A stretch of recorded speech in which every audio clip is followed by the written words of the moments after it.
প্রয়াত প্রবীণ রাজনীতিবিদ মুকুল রায় রবিবার গভীর রাতে কলকাতার একটি বেসরকারি হাসপাতালে শেষ নিঃশ্বাস ত্যাগ করেন মুকুল বাবু। শেষ কয়েক বছর ধরে শারীরিক অসুস্থতার কারণে সক্রিয় রাজনীতি থেকে কিছুটা দূরেই ছিলেন তিনি।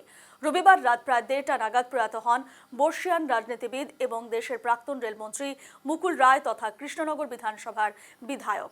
মৃত্যুকালে তাঁর বয়স হয়েছিল 72 বছর। আপনাদের আরও একবার জানিয়ে রাখি, প্রয়াত হয়েছেন প্রবীণ রাজনীতিবিদ মুকুল রায়। গত বেশ কিছুদিন ধরে অসুস্থ ছিলেন।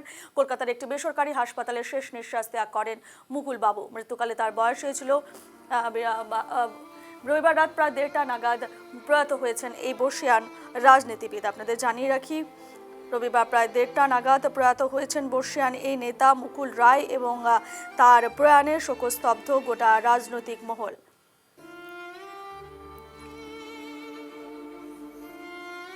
আপনাদের জানিয়ে রাখি, দীর্ঘদিন ধরে কিডনি সহ একাধিক শারীরিক সমস্যার কারণে অসুস্থ ছিলেন মুকুল রায়।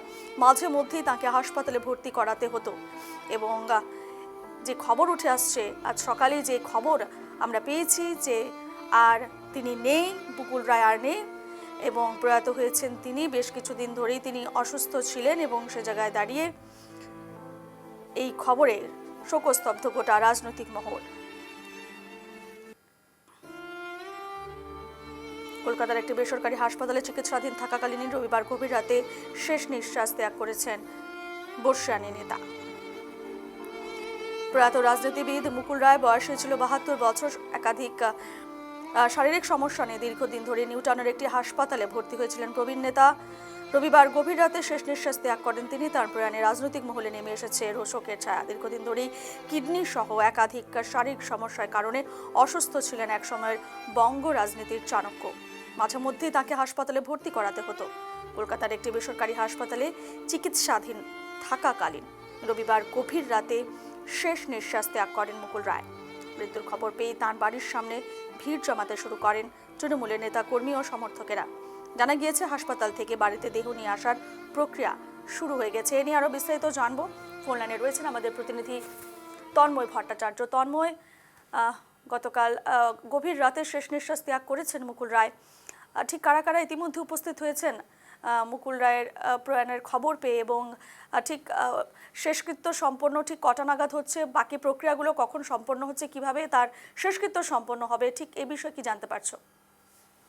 দেখুন রূপা, মূলত মুকুল রায় তিনি হচ্ছেন রাজনীতিবিদ এবং সেই সাথে কিন্তু একটা প্রবীণ নেতা, এবং এই বর্ষিয়ান রাজনীতিবিদ তথা দেশের প্রাক্তন রেলমন্ত্রী মুকুল রায় গতকাল রাত্রি 1:30 নাগাদ তার কিন্তু মৃত্যু হয় এবং কলকাতার একটি বেসরকারি নার্সিংহোমে তিনি ভর্তি ছিলেন এবং দীর্ঘ প্রায় 1.5-2 মাসের উপরও বেশি তিনি এই নার্সিংহোমে ভর্তি ছিলেন এবং তিনি সংজ্ঞাহীন হিসেবে কোমায় ছিলেন। তিনি গতকাল রাত্রে তিনি তার শেষ নিঃশ্বাস ত্যাগ করেন।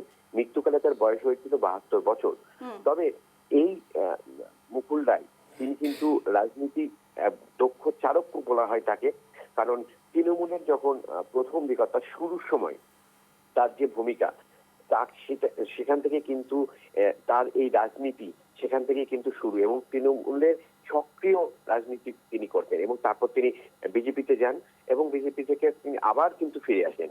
কৃষ্ণনগরের কেন্দ্রে তিনি দাঁড়ান এবং সেখানে তিনি বিধায়ক হিসাবে তিনি এখনো পর্যন্ত ছিলেন।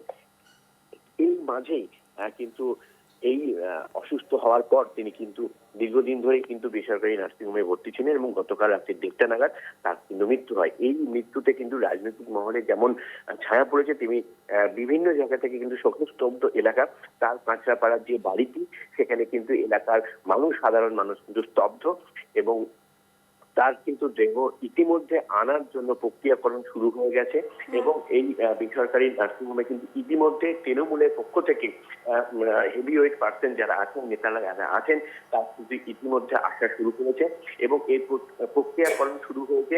যেহেতু মৃত্যু হয়েছে প্রায় 4 ঘন্টা অতিক্রান্ত হয়ে গেছে, সুতরাং সেই কারণেই কিন্তু তার দেহ আনার জন্য নিয়ে আসা হওয়ার তার প্রক্রিয়া চলছে এবং এরপর কিন্তু জানা যাবে, তৃণমূল শিবির থেকে জানা যাবে যে তার দেহ নিয়ে আর কোন কোন জায়গায় যাওয়া হবে।